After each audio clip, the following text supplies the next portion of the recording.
respected National Security Advisor, Shri Ajit Doval, Air Chief Marshal Bhaduria, Shri Manjeet Negi, Tarani Rawat, distinguished guests, officers, gentlemen and ladies.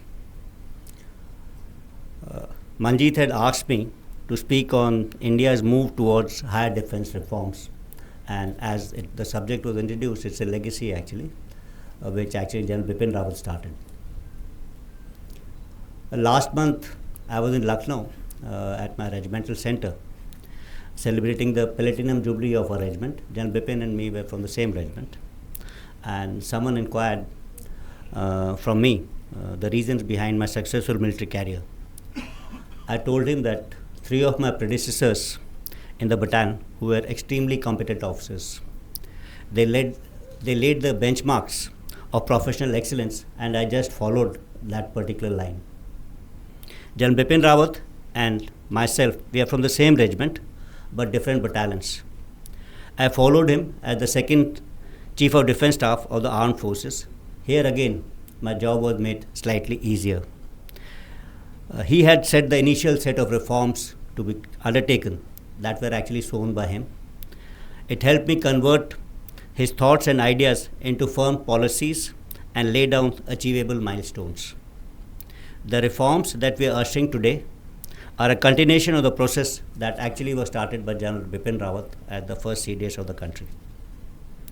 But if I look back slightly in time, probably it was the government of India who took the first step for path of these reforms when they announced by creating this post of CDS and carving out a Department of Military Affairs. It was a bold and a major decision and can be said to be the starting point of the reforms that are being attempted now. The creation of the post of CDS and carving out of this Department of Military Affairs has propelled the 3 services to work together. The synergy between the 3 services, I can say today, has been more than ever before. The spirit of creating something new is there, and there is a changed mindset.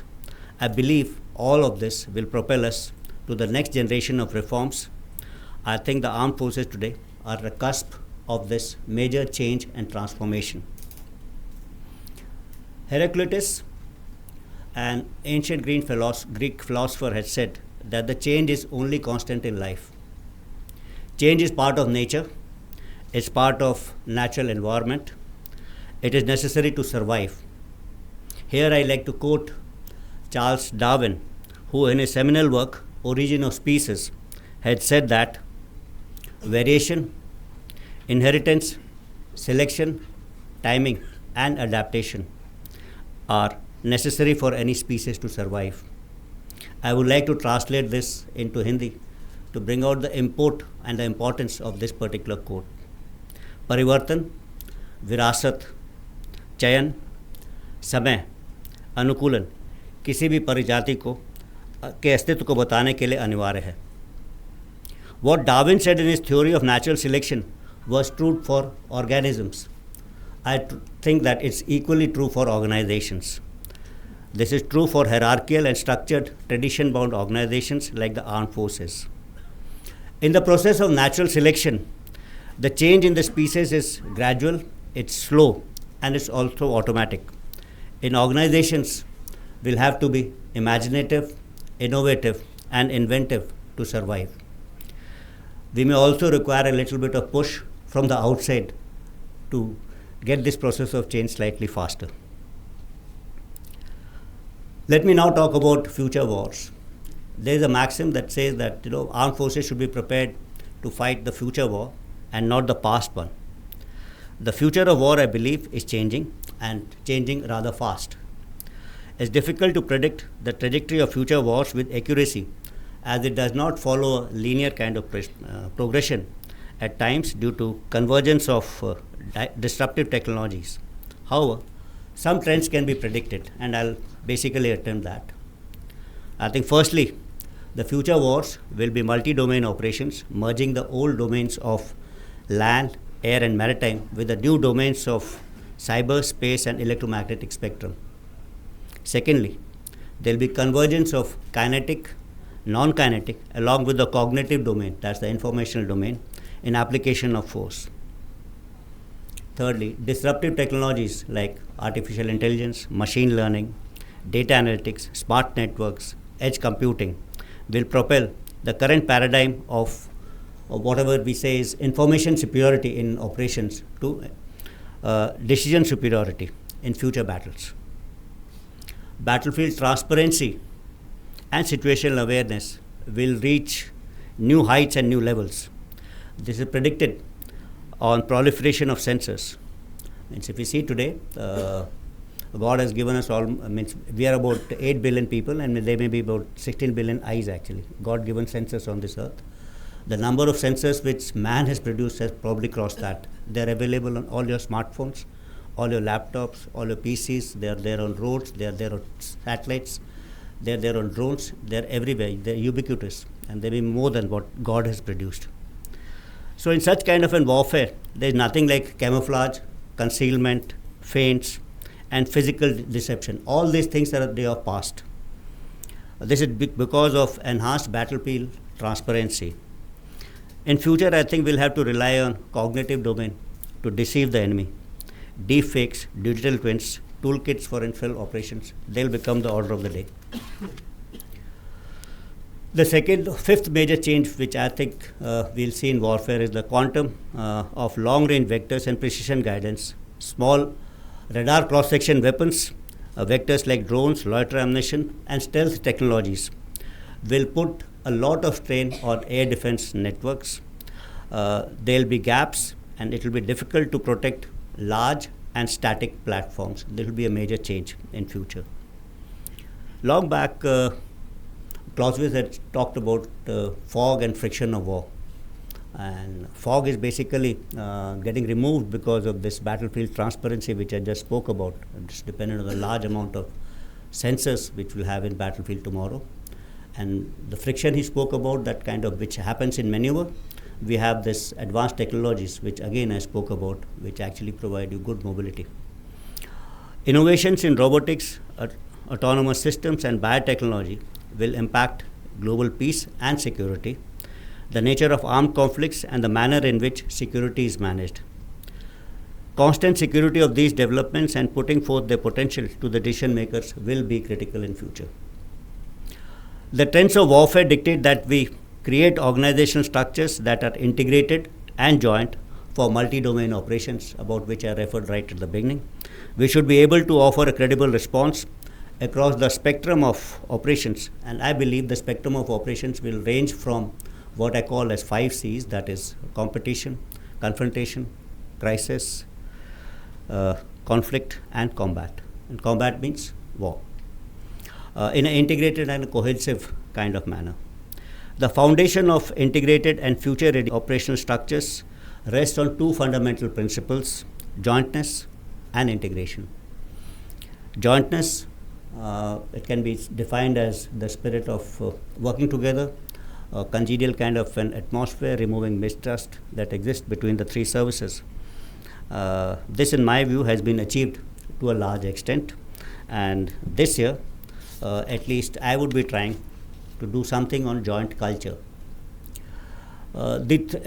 We all aware that the past 77 years or so, the 3 services have grown almost independently, creating their own fiefdoms, their own capabilities, and along with it, their own culture. So today we have a culture of the Army, the Air Force, and the Navy. There is nothing known as a joint culture in the services. I think unless we create this joint culture, we cannot expect the joint organization that we create for warfighting to survive or to do efficiently well.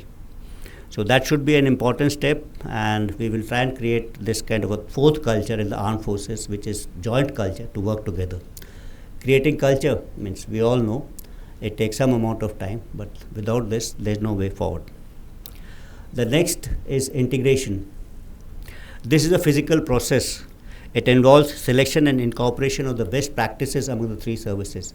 When we incorporate the best practices in the 3 services, we are looking at the highest common denominator and not at the lowest common denominator, highest common factor.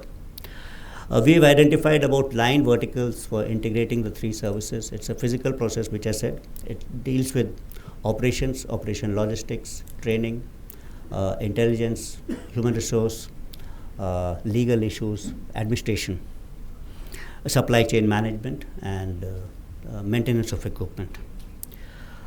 Last year, actually, we had carried out a number of activities which showcased jointness and integration between the three services. The first among them was deployment of MiG-29s of the Indian Navy at Nalia Airfield on ORP duties, thus relieving Indian Air Force for important jobs up north. We had also carried out a number of single services exercise which had been converted into bi-service or tri-service kind of exercise. Recently, you would have seen exercise Vayu Shakti. The name was Vayu Shakti, but there was participation of all the three services into this exercise. And a couple of days back, you would have seen the Bharat Shakti demonstration, which was the lead service for the army, but capability of the three services, including space and cyber, were demonstrated in that particular exercise. So this way, what we are attempting would be to convert all the initiatives and events which we have taken into firm orders and instructions to provide some kind of an endurance to this particular effort. The further reforms in organizational and operational structures will require some changes in higher defense organization. It will also require development of new concepts and commensurate doctrines for carrying out joint operations. Induction of new capabilities and technologies like drones, hypersonics, net centricity will necessitate review of existing doctrines and our training pamphlets. It will require generation of new thoughts and ideas in the institutes of our higher learning. Some course correction towards this end is already on. Next, I would like to speak about Agniveer scheme. This is again a kind of a transformative scheme that at least strengthens the commanding officer who are at the cutting edge of combat. And here, these officers have a choice in the kind selection of people who think they will retain with themselves for actual combat. I think we are strengthening that commanding officer at the cutting edge, and there could be nothing better than this particular scheme. The scheme has many other advantages. The scheme is it's not only strengthening the armed forces, it's strengthening the nation by getting back trained people, motivate people back into the civil street and to carry forward the reforms which we are expecting the nation to actually perform. The scheme also has a possibility of scaling up numbers in times of crisis. Today people are there with a 4-year kind of a term, but should there be a crisis or a log war, as we have witnessed in case of, say, Ukraine and Russia, they could easily increase the terms of engagement from 4 to 5 years. That will give you a ready-made strength increase of almost about 50,000 persons per year. The next I would like to, this particular scheme was introduced during the time of General Bipin Rawat, and he was a great proponent of this particular scheme, Agniveer. Atmanirbharta was another initiative which was initiated at the time of General Bipin Rawat, and this is a subject by itself and was another bold initiative that will help the nation maintain its strategic autonomy. It will help by reducing import dependency and increasing defense domestic production. As our infrastructure becomes better, more and more foreign products will form strategic partnerships with India, and this will lead to better utilization of the defense budget.